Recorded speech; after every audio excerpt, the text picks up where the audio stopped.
Բարև սիրելի հայրենակիցներ, այսօր մայիսի 23-ն է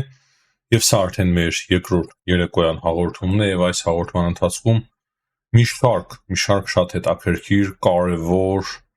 պոզիտիվ նաեւ հարցեր ունենք քննարկելու, ճիշտ է ոչ բոլորն են պոզիտիվ, բայց շատ կարեւոր պոզիտիվ հարցից ենք սկսելու, նաեւ վերջում կանդրադառնանք միջազգային կարեւոր իրադարձություններին,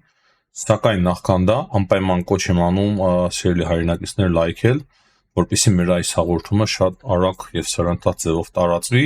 եւ շատ ավելի մարդ հնարավորություն ունենա տեսնելու մեր այս հաղորդումը։ Սկսենք ուրախալի մեկ կարևոր նյութից, որի մասին տեղեկացրել է Հայաստանի վարչապետ Նիկոլ Փաշինյանը, եւ խոսքը նրա մասին է, որ Եվրոպական քաղաքական համայնքների 8-րդ գագաթնաժողովը 2026 թվականի գարնանը տեղի կունենա Հայաստանում։ Դա շատ մեծ պատիվ է Հայաստանի Հանրապետության համար եւ շատ կարևոր որոշում է։ Փաստացի սրանով Եվրամիությունը աջակցում է Հայաստանի ինքնիշխանությանը, շատ կարևոր աջակցություն է դա, ինչպես նաև տարածքային ամբողջականությանը եւ ընդհանուր առմամբ խաղաղությանն է աջակցում Եվրամիությունը, քանի որ 2028 թվականին արդեն երևի 9-րդ կամ 10-րդ,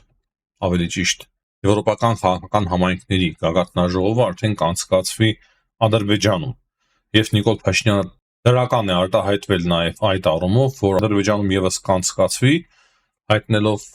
այն լուրը, որ Հայաստանը եւ Ադրբեջանը աջակցել են միմյանց թեկնածությունը։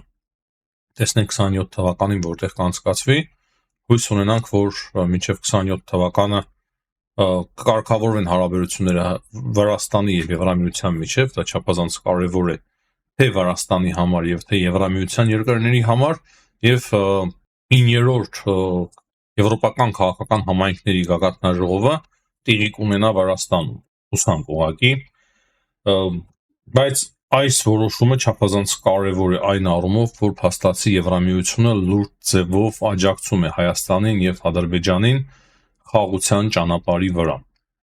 Չափազանց կարևոր է այդ աջակցությունը եւ պատկերացրեք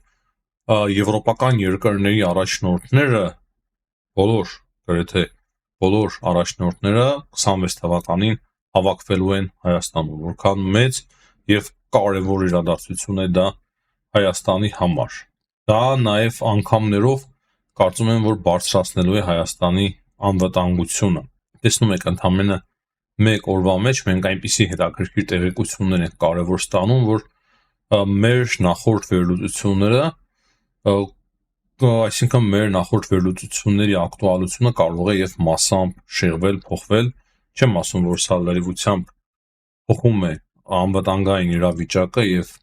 պատերազմ անհնարին է դարձնում, բայց դա հստակ ցուցադրում է մեկ բան, որ Եվրամիությունը լուրջ ջանքեր է գործադրում, որպեսզի պատերազմ չլինի Հայաստանի եւ Ադրբեջանի միջև, եւ սա շատ մեծ աջակցություն է թե Հայաստանի եւ թե Ադրբեջանի համար։ Հուսանք, որ այդպես էլ կլինի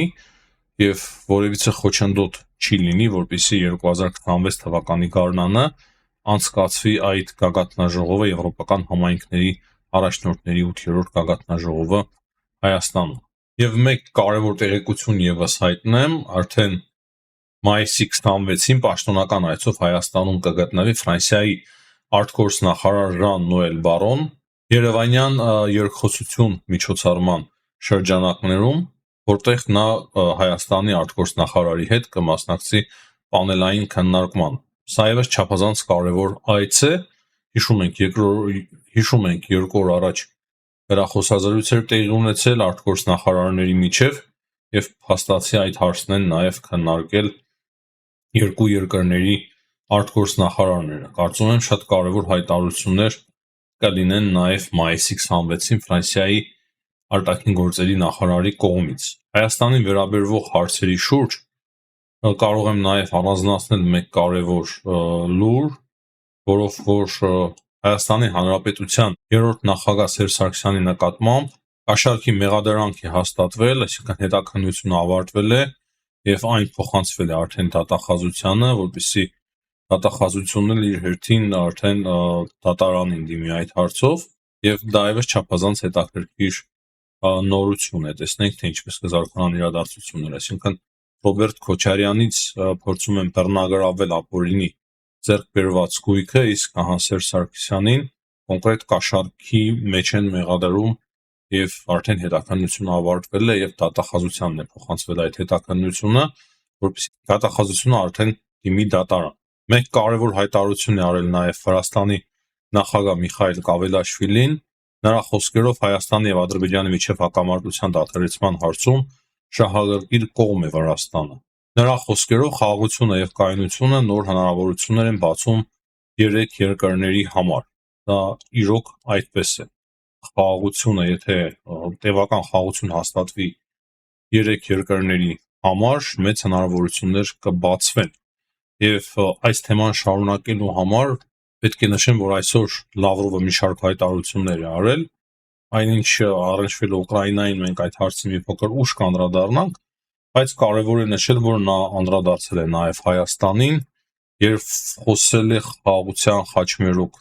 նախագծից, ծրագրից։ Չեմ հիշում սրանից առաջ ընդհանրապես Ռուսաստանի Դաշնությունը հիշատակում էր խաղաղության խաչմերուկ ծրագիրը թե չէ, բայց Լավրովի խոսքերից երևում է, վստահ չեմ կարող ասել, բայց ամենայն դեպս այդպես է երևում, որ Ռուսաստանը եւս շահագրգռվել է այդ ծրագրով, որ այդ ծրագրին կմիանա նաեւ Չինաստան։ Եվ սա նոր է, ես որքան հասկանում եմ, նոր մոտեցում է եւ շատ հետաքրքիր մոտեցում է։ Մենք պետք է հասկանանք, թե դրա տակ ինչ կա։ Հայկական կողմն է փորձել համոզել, շահագրգռել Ռուսաստանի Դաշնությանը, որ հիմա Ռուսաստանի Դաշնությունն է խոսում այդ խաղաղության խաչմերուկ ծրագրից, ինչ կա սրա տակ, մենք պետք է փորձենք հասկանալ, բայց միշտ էլ մեր մոտ կասկածամտությունը իրոք շատ մեծ է, քանի որ այս վերջին տարիները շատ վատ հիշողություն են թողել Ռուսաստանի մասով եւ հատկապես այս վերջին տարիների Ռուսաստանի քաղաքականությունը եւ Լավրովի քաղաքականությունը ոչ մի լավ բան մեզ չի հուշում։ Հիմնականում այսքանը սիրելի հայրենակիցներ, ինչը վերաբերվում էր Հայաստանին, ավելի երկար կարելի էր քննարկել այս հարցերը, բայց կարծում եմ բավարար է այսքանը եւս եւ նշեմ ամենակարևոր եւ հրատապ օրվա լուրը այն է, որ 26 թվականին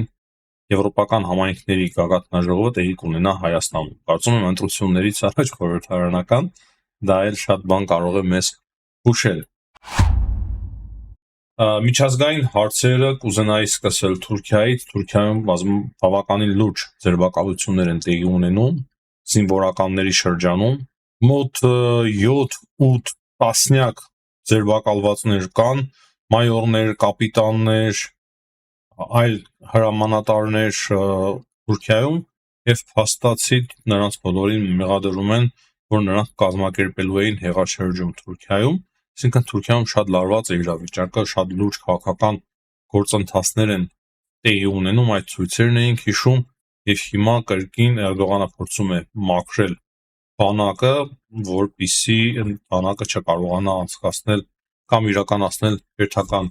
հեղաշրջումը։ Հիշեցնեմ, Քեմալ Աթաթուրքի Թուրքիան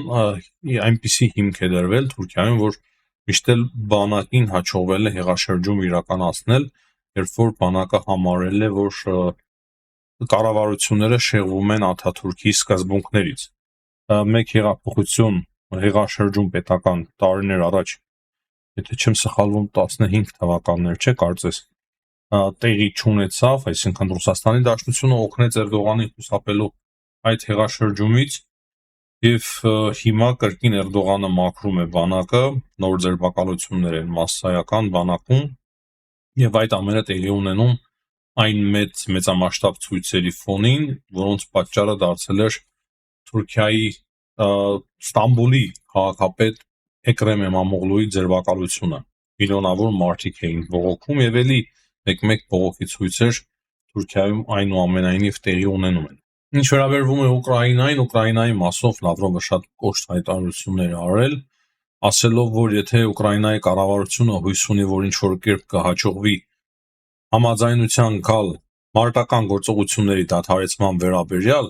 եւ նրանք Ուկրաինայի մնացած մասում կկարողանան շարունակել իրենց օրենքները կիրառել եւ ապրել իրենց ընդունած օրենքների համաձայն, դա պատարանք է։ Այսինքն Լավրովի այս խոսքերից հստակ երևում է մեկ բան, որ Ռուսաստանի Դաշնությունը մտադիր է մինչև վերջ տանել Ուկրաինայի պատերազմը, մինչև այն, որ Ուկրաինան արդեն կապիտուլյացիա հայտարարի եւ Ուկրաինայում տեղի ունենա իշխանափոխություն, օրենքները փոխվեն եւ այնպիսի իշխանություն լինի Ուկրաինայում, որը որ հասկանում եք, Ուկրաինան կորցնի իր ինքնիշխանությունը, Բելարուսի նման, ինչ-որ նման մի բան։ Ինչպես արդեն նշեցի, նա նաեւ խոսել էր Հայաստանից եւ Ադրբեջանից, հույս հայտնելով, որ Հայաստանի եւ Ադրբեջանի միջև կկնքվի խաղաղության պայմանագիր եւ այդ խաղաղության խաչմերուկը կգործարկվի, եւ նա ասել էր, որ այն ամենը, ինչին արդեն հաջողվել է հասնել Հայաստանին եւ Ադրբեջանին, դա Ռուսաստանի Դաշնության ջանքերով է։ Այսպիսի հայտարարություններ է անում Լավրովը։ Կարևոր է նաեւ նշել, որ Ուկրաինայի եւ Ռուսաստանի միջև այսօր արդեն սկսվել է գերիների փոխանակումը, նախնական տվյալներով 200-ից ավելի գերիներ են արդեն փոխանակվել, ընդհանուր առմամբ մինչև 1000 գերիներ են փոխանակվելու։ Եվրամիություն Ամերիկայի Միացյալ Նահանգների մասով Թրամփը ասում է, որ չի հաջողվել Եվրամիության հետ գալ պայմանավորվածությունների եւ մաքսատուրքեր են սահմանվելու Եվրամիության նկատմամբ, որոնք կհասնեն 50%-ի, սա վատ լուր է դաշնակիցների համար, այսպիսի աշխարհաքաղաքական փոփոխություններ են փաստացի տեղի ունենում, այսպիսի լուրջ բաժանում Եվրամիության եւ Ամերիկայի Միացյալ Նահանգների միջև։ Սա մենք պետք է նաեւ տեսնենք, ինչ որ միտեղ նաեւ հաշվի առնենք, հասկանանք, շատ բան կա վերագնահատելու եւ հասկանալու, որպեսզի մենք կարողանանք ճիշտ քաղաքականություն իրականացնել այս բարդ պայմաններում։ Այսօր հետաքրքիր տեղեկություններ են հրապարակվել Հնդկաստանի եւ Պակիստանի միջև տեղի ունեցած պատերազմի շուրջ, թե ինչ կորուստներ է ունեցել Պակիստանը։ Տեսնում ենք, որ տարբեր տեղեկություններ կան, տարբեր կարծիքներ կան, որոշ փորձագետներ ասում են, թե Հնդկաստանը խայտարակ պարտություն է կրել, որոշ փորձագետներ ասում են, որ Պակիստանն է խայտարակ պարտություն կրել, ես էլ մեր վերլուծությունների մեջ ճիշտ է դա ռազմական հարց է մեզի համար բավականին բարդ է, բայց նշել եմ, որ Հնդկաստանը ունեցել է ինքնաթիռների կորուստ, ինչը ցավալի էր, բայց մնացածի հաշվով շատ լավ ձևով կարողացել է խոցել Պակիստանի անօդաչուները, ինչպես նաև հրթիռներով բավականին լուրջ հարվածներ է հասցրել Պակիստանի տարածքին։ Հիմա նոր տվյալներով Սինդուր գործողության ժամանակ 8 F-16 է կարողացել ոչնչացնել Հնդկաստանը, եթե սա ճիշտ տվյալներ են, շատ հետաքրքիր եւ կարեւոր տեղեկություններ են, փաստացի օդային մենամարտում, ուրեմն Հնդկաստանը ջախջախիչ պարտության է մատնել Պակիստանին, եթե այս տվյալները կրկնեմ իրականությանը համապատասխանում են, դրանից բացի 4 GF-17 է ինքնաթիռ է խոցել, այդ ինքնաթիռները կառուցվել են չինական բազայի վրա, որոնցից որ նաև ձեռք է բերում Ադրբեջան այդ ինքնաթիռներն, այսինքն 8 F-16 եւ 4 GF-17-ը ինքնաթիռը հաջողվել խոցել Հնդկաստանի հակաօդային պաշտպանությանը։ Դրանից բացի հաղորդվում է, որ Պակիստանի այդ բազաների, տերորիստական բազաների 20%-ի ենթակառուցվածքները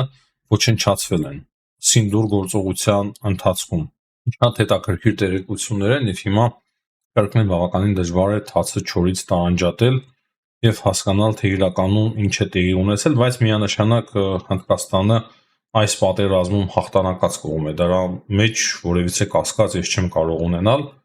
Տարբեր փորձագետներ, տարբեր քարոզիչներ այս երկրից կամ այն երկրից պետք է բնականաբար ասեն, որ իրենք են հաղթանակ տարել, բայց մենք պետք է փորձենք այնուամենայնիվ հենվել երկու աղբյուրների վրա եւ ահա այս աղբյուրները ասում են, որ բազմաթիվ ինքնաթիռներ է կարողացել խոցել Հնդկաստանը, իսկ պակիստանյան աղբյուրների համաձայն մինչև 4 ինքնաթիռ է կարողացել